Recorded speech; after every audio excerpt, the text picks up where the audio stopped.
So my idea is to record that intro and have it right here before we start talking, or like before you hear this part of it. Okay. So whenever I get time to do that, I'm going to try and do that, because I think that intro is golden. But we're rolling.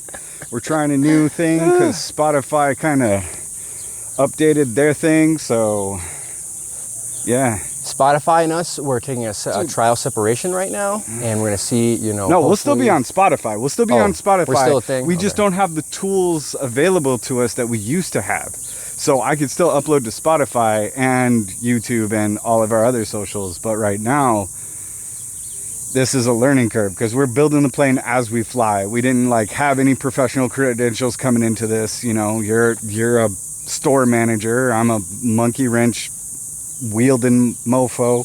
I want to say jack of all trades is a better assessment for you. Customer service wage slave is what I am. I want to say... See, I've lived my professional life trying to survive the zombie apocalypse just in case it were to ever occur. COVID happens and everybody needs to learn how to build their own farms and stuff. And I'll be like, oh, God, guys, this is how you do it. Water flows downhill. Come on. The problem is, we all expected the zombie apocalypse to be night and day change, or a couple of days. No, it's a slow burn, slow, the heat's being turned down and no one noticed the electricity was shut off kind of thing. We're all slowly dying. My loving partner, we send memes back and forth because that's how we express our love language. But my loving partner sends me this video of this gentleman who's well-to-do, very well-dressed, talking to his other person, who happens to be female, for the record, and he says to her, I do not like driving in the rain because I cannot see. And she goes, what? Say that again. I do not like driving in the rain because I cannot see out the windshield.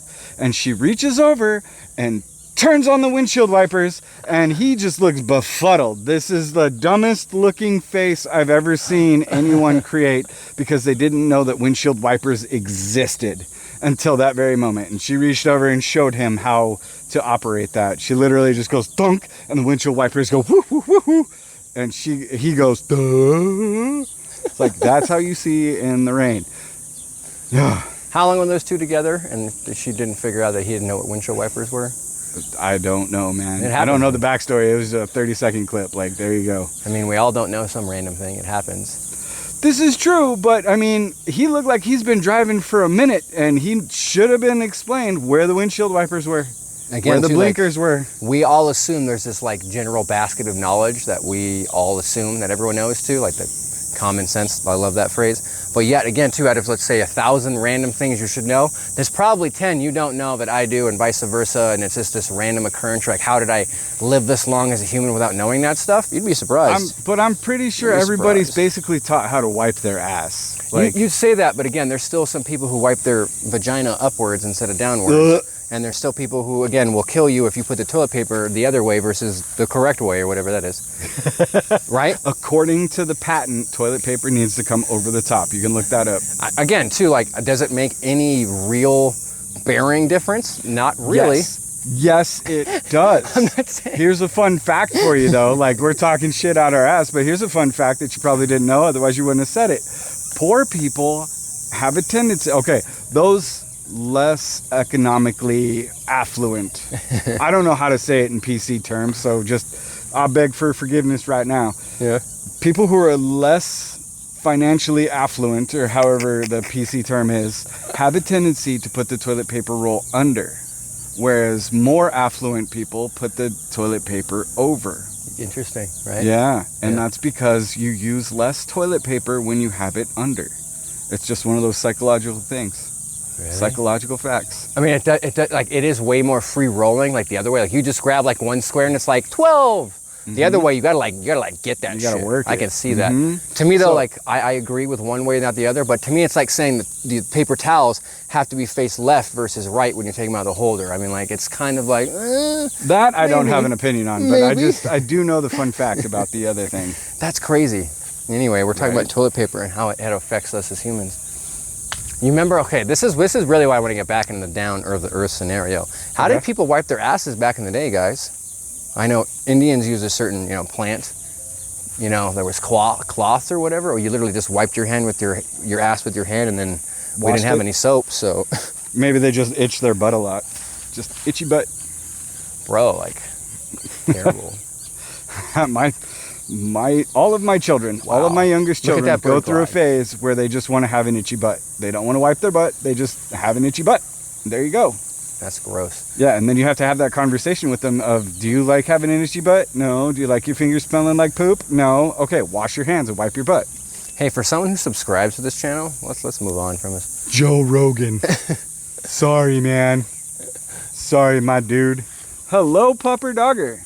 Get him. This is your Pupper Dogger interruption. Hi. Hello, puppy. You just want to say hi? You just want to say hi? I know, I'm up there, huh? Aw. Hello, elderly dog. Hi. You okay? Can I pet you? You just want to look at us? It's okay. Want to chill? I'll take a non-threatening position and say hi. Hi, puppers.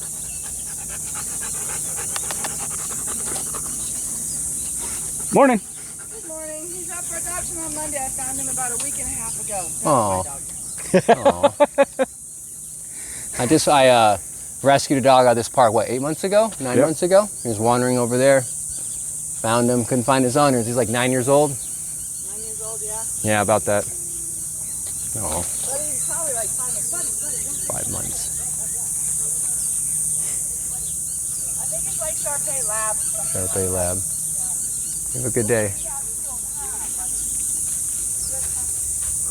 Right on. Doing good in the world. My spouse has declared that I am not an animal person. And I'm like, I'm very much an animal person. I just don't want to clean up with them or pay for their medical bills. And that's why I am an animal person, because I don't think it's fair, the lifestyle that I want to lead, to just keep this thing in a box. It's an air-conditioned box with plenty of food and water, but I mean, I wouldn't want to be kept in a box.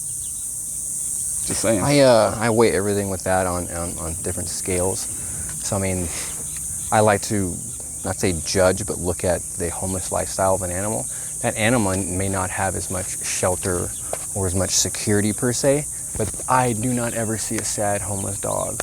They are around their owner like 24/7, constantly getting attention and affection. So that level on those scales is super high. So then at my dog, very clean atmosphere, well-to-do, no security issues, but how often do they get to see me? An hour or two a day when I'm not sleeping?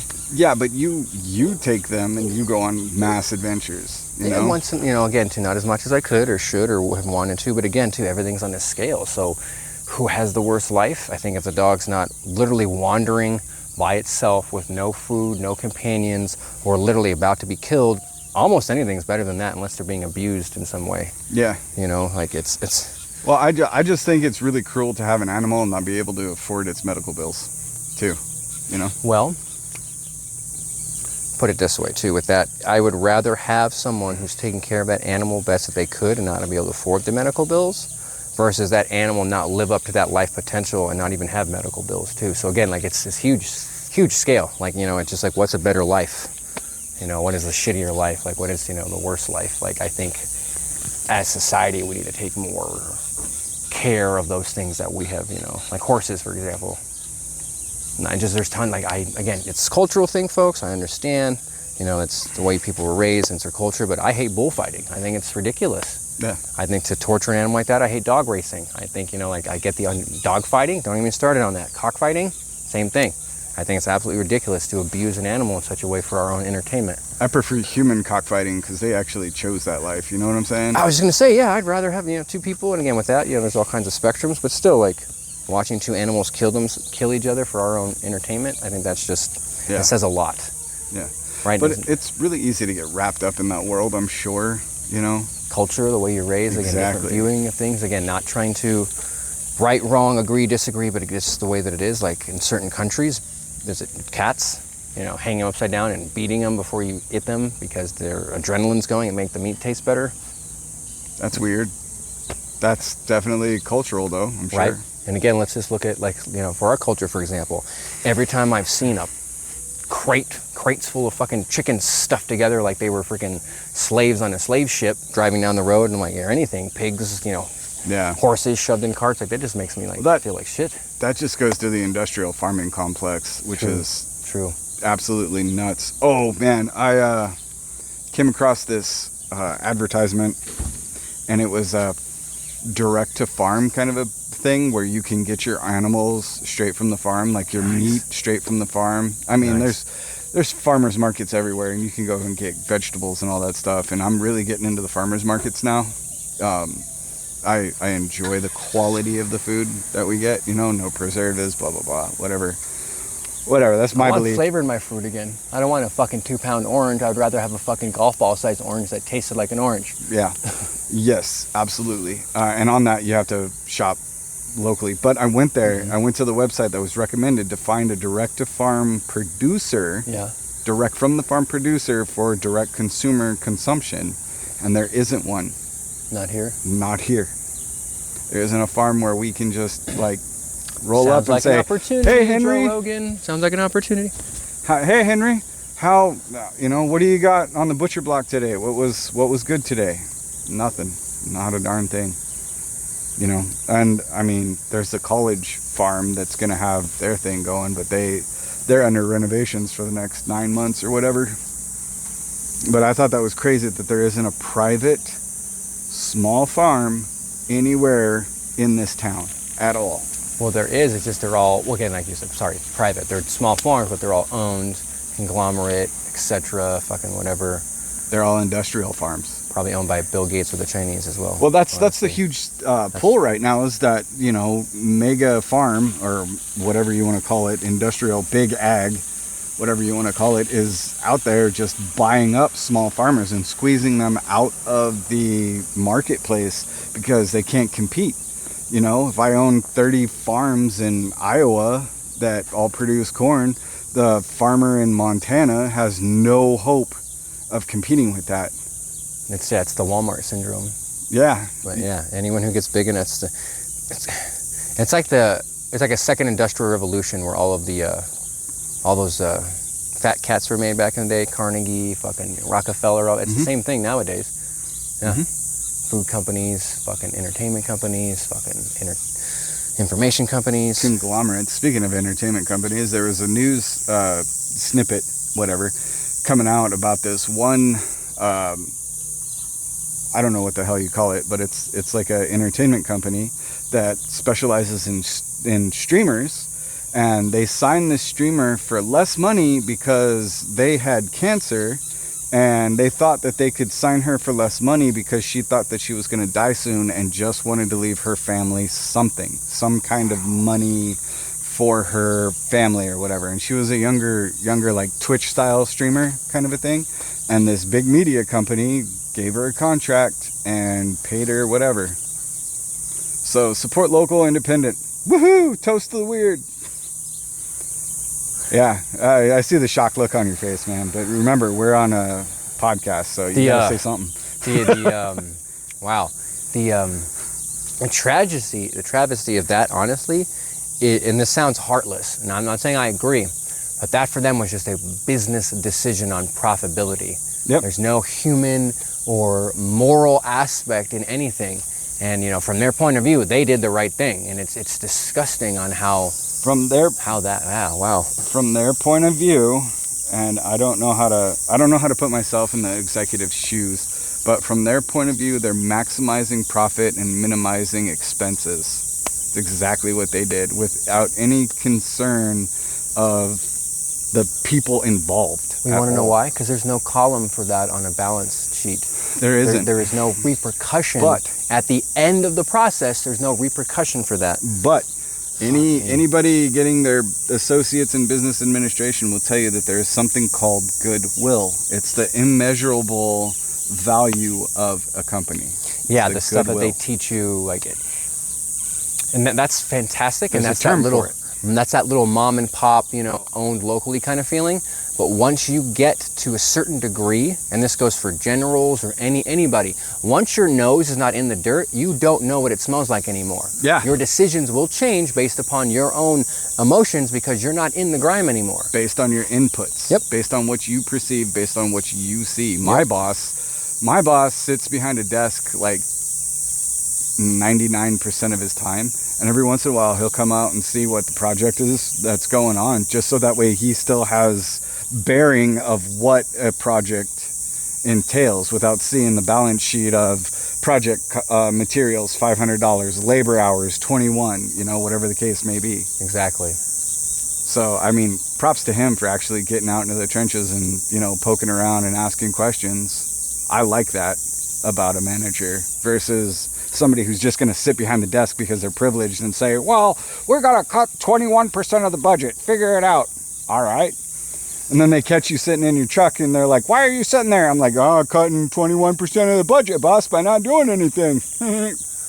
That's why I like that, the girl who does those skits and for the whole management thing. And she brings it up a lot, and she's opened my eyes to a lot of interesting things, because you don't realize how much corporate psychology you've really absorbed until you start thinking about, and the fact that like we do so much for free and so much extra.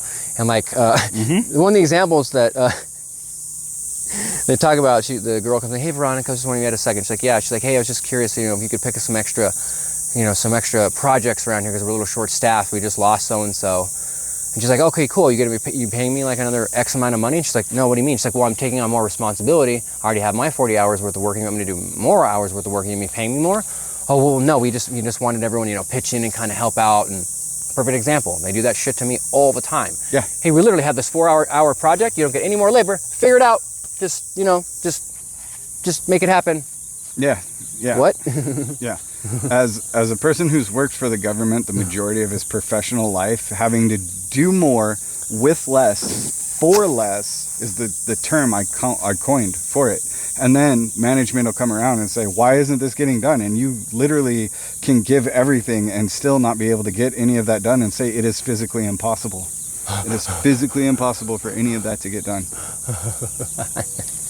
So there's just something that they say around at my work a lot. If you give pushback at all, they say, you're saying our expectations are unrealistic? yes, that's exactly what I'm saying. I want to be like, you're the one who just said it, not me. I in like certain situations, you have to do that. You have to bluntly tell them, yes, exactly. You gave me 8 hours of work and 5 hours to do it. What? Yeah, exactly. You cannot put 10 gallons of shit into a 1-gallon bucket. It will not happen. It will not happen. Well, just, be a little more open, Wayne, and just try to brainstorm it and get your team involved and try to get everyone to pitch in, what I'm saying? We're just asking everyone to do a little bit extra. I want you to repeat this phrase. No. I know. Oh, that's fucking hilarious. I have used that phrase, like, I've come to terms, like, again, like we were comparing job to job to job versus you being steady at the one employer. And I think in this situation, you fucking, more power to you, you won that race. But in my experience with going from job to job to job to job, I'm not afraid to tell a boss no, because I can literally pick up my tools, get in a truck, and have another job, Oh, I've learned the ability of separating any sort of logic from my job. Oh, and then being able to okay, cool, yeah, I just wasn't able to, and learning how to as I tell people, the executive speech. It's a phrase I got from freaking Futurama, by the way, folks. Executive speech. You just have to be able to learn how to I tried my best with the team, and I brainstormed every option. I reached out to my brothers and sisters in my position, and got their advice, and I just wasn't able to make the needle move as far as I wanted to this time. But we'll be able to get some progress on that, in the future. Hopefully. No, hopefully. Just we'll be able to get some progress on in the future. I didn't say how much. And again, too, there's this understanding, too, with the corporations now. Like, they are starting to understand there's absolutely nothing they can do about the new generation. Like, nothing. Good. We can't fire them. We can't discipline them. We can't fucking make them work. We can't fucking... Look at them, man. They what is this? Are we talking about Gen Z or Gen Alpha? I honestly don't even, not even in an age category. Let me rephrase that, too. It's the generation of worker. Yeah. Like, even a 35-year-old kind of fits in this category, I want to say. Like, the new generation of worker realizes that... It's not worth killing themselves over? Thank you. Yes, exactly. So whether it's 16 to 35, yeah, our generation of workers is just like, Yeah, because I have a phrase at work because there's no worker protections for it. I say 105, stay alive. If it's over 105, I'm going to do everything that I can to stay alive for my family. But again, that's just me being cold and callous and understanding that I could pick up my tools and I could go anywhere. Well, I think again too, it's ultimately remembering you are the most important thing, not the job, not the company, not this. We're a family in the company. Like, no, that is all. Yeah, quiet eat their pizza quitting. and form a union anyway, man. That's a popular meme I see. Yeah. I've been thinking about it a lot. Like, honestly, like I was talking to it before when I joined my channel. Like, I think that, and again too, the more we look into it, we haven't even had vacation for that long. Like, it's a society. Mm-hmm. Like, it's like it's something that was given to us, and we take it for granted. Like, it's something, and I'm like, Americans are given 2 weeks out of the year, and they end up taking on average about 3 days worth of vacation because they just need to work hard, and that's great. Have that work hard, that go-getter attitude, but take your vacations. It's not even that. It's the illusion, and again, I hate coming back to it, but it's true. Instead of whatever empire or whoever enslaving a culture or a certain race of people, they just enslave fucking everyone. Mm-hmm. Like fucking everybody, dude. Yep, debt slaves. There's still slavery. It's just categorized by if you're in debt or not. How much time do you have where you do not have to work? I know, right? Some solemn ass topics on this comedy podcast. It's just, honestly, it's scary, the amount of like, I want to say that like we build our own prison. It's scary.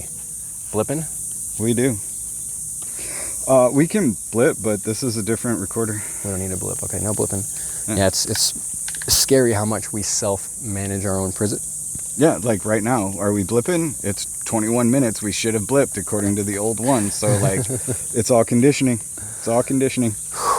And it's breaking out of that conditioning and being able to control your own destiny. Just throw that in there because that's weird. WYRD. Your own strands of your own web you weave. Yep. Like I've known guys that they love waking up. They love, pulling that wire, splicing that wire, doing all that stuff. And they love that. That's what they absolutely love. And that is their destiny. And that's fucking awesome. That's what they want to do.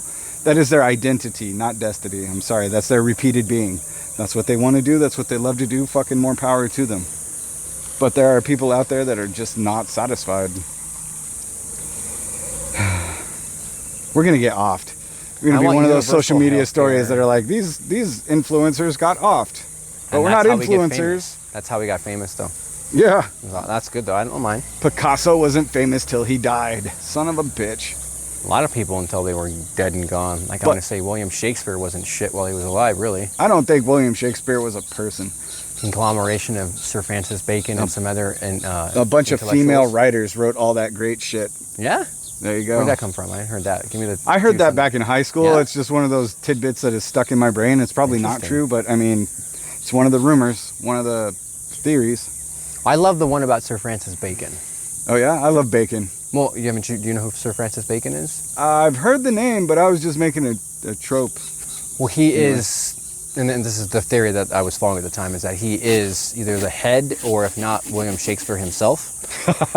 Okay. Like he's the Earl or whoever that wrote everything under pseudonym or contacted Shakespeare and, hey, I'm going to use your identity or something, or him and some members, like his little group or whatever. And this is what's interesting about this, and I agree with this, is they got together and created that to educate the fucking uneducated masses. Because if you think about the way everyone talked and everything, and they just thrown all this mass amount of intellectual playery, or whatever you would want to say that. I absolutely, the more you read it, the more you think about it. It's the like way it was written. It's like kind of like watching movies that touch on certain emotions. I mean, that really bring that out in you. It's the same thing back in the day with plays. So that's how they did that. Yeah. And I'm like, that's amazing. I believe that could have been the public conditioning and or the propaganda of the time, without it being propaganda, because propaganda wasn't invented until the 50s or whatever the hell. Well, have you seen, okay, the movie Anonymous touches on this a lot. They don't use, let's say Sir Francis Bacon, they use like the Earl of Oxford and etc. But he even talks about it too. He's like, he's telling this guy, he's like, there was 200 people in that crowd listening and watching. He's like, that's power. He's like listening to everything that person said, and that's when they start, you know, putting in William Shakespeare stuff or whatever. That's exactly how they got people to listen back in the day. Like, you put up a little poster, people walking by it, no one's listening to that. Oh, who are you looking up now? I was looking up the father of propaganda. Oh, Edward Bernays. He's actually the nephew of a fucking, hold on, psychology guy. Yep, you're there. I see it right there. What's his face? Hold on, it's around the tip of my tongue. Damn it, Freud. He's the nephew of Freud. I was about to say, what a slip. Yep. He is the nephew of Sigmund Freud, but he lived from 1891 to 1995 and is often called the father of public relations and father of modern propaganda. He was an American publicist and pioneer in the fields of propaganda and public relations. And I'm pretty sure he's the only one that went, if we give them bread and circuses, they're going to be docile. Oh, it's beforehand. He's just the one who created like the phrases nowadays. He's actually, he's the one who got women to smoke. Oh yeah? So what he did back in the day when cigarettes came to him or a company and they're like, we want to increase our profit margin or something like that. And he's just thinking about it and he's like, women. So he's the one who paid women to go out and start smoking and like, oh, it's independence and sexy and all this. He's the one who did that. And make it cool. Mm-hmm. I want to know whoever made being an idiot cool, and I want to punch them in the motherfucking face. It's probably a rich person by now. Yeah, that person is part of that ruling oligarch. Somebody's yelling at their dog. He's probably part of the ruling oligarch that's like the faceless wealth. You know what I mean? Yeah. And he's like, you know what would be cool? Let's make people stupid. And then, you know, there's certain entities that are trying to defund education throughout the United States because it's just not worth it. And meanwhile, we're like, America's the greatest country in the world because we drink beer and have AK-51s. Bang, bang, bang. Wow. AK-47. I know. I was being purposefully retarded. Sure. I just wanted to make sure that I could still respect you. Okay. I was like, he knows I got an AK-51, goddammit. I've seen guns. I know what they look like. No, but shoot him like with the bang bang end? Yeah, you do the thingy and then it goes that way. Oh God, no, is that lady? I got that meme from, or hold on, reminds me of that meme from Texas. When she's like, you come down here, we got our little woof woofs and pew pews or something like that. Like, yeah. Sweet old Southern lady who knows that was exactly awesome. what's going on. That was and beautiful. She's like, we got our little woof woofs and pew pews. You want to try that in my house? Expect to get the pew pew and the bitey bite or whatever. Something like that. It was beautiful. She was polite and fucking very Southern belle, but also like, I was thinking to myself, I was like, I don't want to fuck with that lady, but she probably makes good cookies. Right? I want to be that lady's friend. I don't want to like, right? You know. She could probably help change my tire. Yeah. You know? I don't want to kick down her door, that's for damn sure, because I'm not going to survive that. Oh, it's fucking awesome. There's been an outbreak of that too. People kicking in doors, you know? And then there's all kinds of videos that I just love of these homeowners absolutely defending their castle. Like the famous one that I'm thinking of is this guy's just waiting because he hears the guys trying to kick in their door. They were knocking and he looked through the peephole, so the story goes, saw them masked up, hooded up, definitely not there to sell him some Avon or, you know, solar or whatever. So he steps back and he has his his AK-47, and he's just sitting there like with the barrel down, you know, just in case. And they kick open the door and he just like presents and presses and shoots. And, you know, his roommate gets between the gun and the guys, like he's like chasing after him like he's gonna do something. But, you know, it's just a lot of videos like that, just like, come into my house, fuck around and find out. Yeah. That to me, like, it's a sign of the times, man. It literally is a sign of the times because poverty breeds desperation. Absolutely. And again, too, it's whoever has more. You know, and was it you who said it was a few pods ago that, I don't remember what group, but you're talking about these group of folks from another country who were like going to all these fucking homes and shit and just like doing the shit they did in their own country, like kicking down doors and fucking macheting up people and fucking just taking off their shit, and cops are just like, No, that wasn't me. No? I swear it's something. You probably saw it on a different podcast. I don't know, it's something I swear we were talking about anyway. You're just like, yeah, because again, too, like, we don't understand the level of violence other countries are used to. Yeah. And we bring their worst elements, or even just elements of their country, good and or bad, over here, and they're like, wait, what? You don't have people sitting on the sidewalk with fucking machine guns? Okay. Yeah, we don't need it here.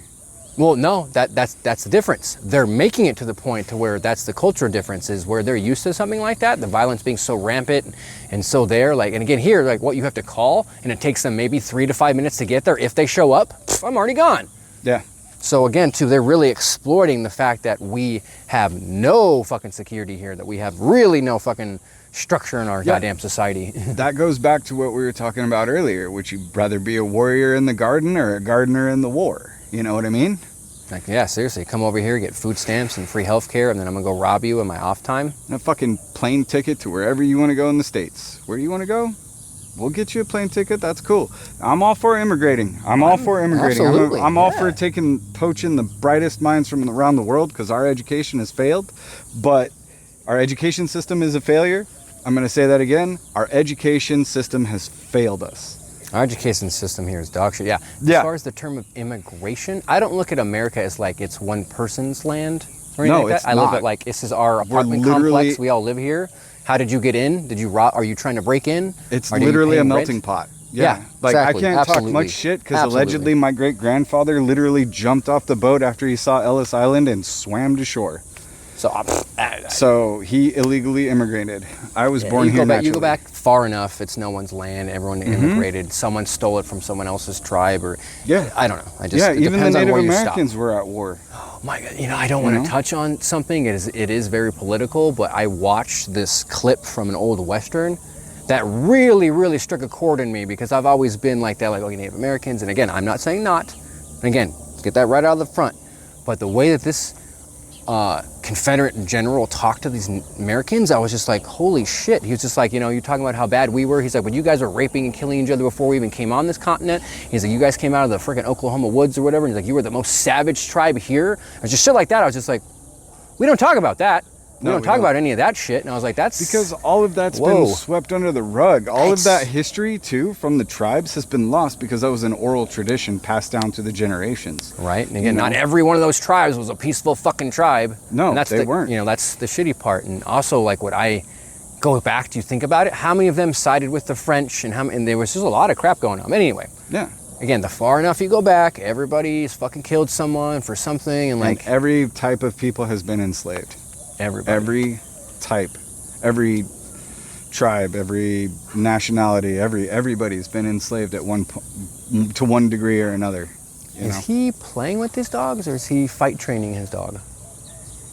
I don't know. I don't know what fight training looks like. I've seen a little bit of it. You see how he's trying to get him to be aggressive and jump like that and chase? Yeah. Why? I don't know. Well, we can't prove it, but I hope he I'm gonna rots in hell fucking if certainly he's... go over and ask him when he's doing my way out. I'm curious, sir. What are you doing here? Dogs are tied up and you're waving shit in front of them. Well, again, it doesn't seem like a playful motion. I'm sorry, folks. I'm very big on... again, too, there's a fine line between training and protection, because I've seen that. Yep. And again, too, I believe... Anyhow, what were we talking about? Slavery. We were just going a light There was this subject. thing that, again, too, I love the people it comes from and the color they are. They talk about how there were more white slaves ever in history, especially Slavic slaves, and that's where the term slave came from, than there ever were people of color. And I was like, that's fucking interesting. And the reason for this, I love the person talking about this. He's like, they use this so much with this culture because you came from slavery. They literally destroy their entire culture, and talk about how, like, let me see if I can get this wording right. He's just like, how we view our culture, and how he's like, we came from slavery, and how it's like a come up story and all this. He's like, none of it's true. He's like, they just use that to like downplay our society. And I'm like, that's absolutely true. Have you seen about all the ancient stuff they keep pulling out of Africa and shit? No. It's some of the most ancient civilization stuff's coming out of Africa, not the Middle East, not fucking Babylon and shit's coming out of Africa. Well, they say they can trace everybody back to the mother from Africa. I don't know what they call her, but they call her the mother because the most of the human genetic comes from that one person. I believe in that, and this is where I start getting into, like, again, it's like the media. How much of that is true? Because here's what's interesting. This guy brought this up. He's like, before a certain time back in the day, and he's like the most racist people. Everything was Neil Titan deGrasse. Neil deGrasse Tyson? Yeah, there we go. Okay. I think he was talking about, he's like, the most racist group of people were like anthropologists back in the 1900s. He's like, they were the most racist fucking people because they put white men, like, you know, in the top of the hierarchy, like, you know, genetic, you know, traits and all this other stuff, right? And this is back in the day, we talk about how Neanderthals were like primitive and they weren't evolved and they were cavemen and shit, right? Mm-hmm. And how that all changed when they proved how modern Europeans, white folks, have 1 to 3% Neanderthal genes, roughly. Some people have up to 5, but how people from African descent have none. Weird. So they start, Okay. and then right after that, they start talking about, oh, Neanderthals were advanced and they had all this culture and all this other shit. Let's flip the script real quick. Absolutely. I was like, Wow. yeah, that's fucking interesting. So I think at some point, a lot of peoples and tribes and everything just commingled, and you have different, say, hybrids or whatever you want to say, or different, you know, genetic splits off. But how far back and everything, that really depends on some genetic hierarchy or something. I think they were talking about this too with genes, and how they talk about different skin, or how different people were more advanced and they couldn't say it because that would be racist, or not racist and not pushing the white agenda or some shit. So a lot of this gene stuff and all that stuff, I really question who's giving that information out as well. As and the well agenda you they're should. pushing, you know, like. Yeah, I think that the majority of your perception of your current reality depends on the narrative and the inputs that you've had into your brain, to tell Very you the true. honest truth. Because if you're brought up and you're like, oh, you people are slavery, you know, from Yeah. slaves and slavery and all this other good stuff, but you know for a fact that, you know, your great-grandfather legitimately came here as a free person in 1960 from wherever African country you want to pick, Nigeria, South, you know, whatever. That man was not a slave. Yeah. He was not. Have you seen all the pictures? The term European didn't even mean white back in the day. They have all these papers. They're like, look at this European. He was black as fuck. All these people of different skin colors, and they call them Europeans. And I can't remember the difference between that. And also, I saw this crazy shit. And again, folks, do your own research about how even Native Americans have been hijacked. About how the original Native Americans were black. That's fascinating. Like, there's a tribe called the Blackfoot, right? Okay. And they show, if you look at pictures from like the cowboy age, Native Americans have a certain skin tone, but if you go back far enough, they're dark, like really dark looking, very dark looking. Yeah, I think it's all just melatonin and the So again, like, I don't know, like the whole proximity to the equator, your comminglings of paperwork. everybody, There again, you to go. like your skin tone, like, yeah, I mean, who? It's all the melatonin in your skin tone and how far or close to the equator your And how roots close to, are from. Yeah, how much skin or how much sun you need to absorb. Because again, too, why would you need a darker skin tone if you live freaking in Antarctica? Yeah. But again, the Inuit tribe, right? Eskimos, Okay.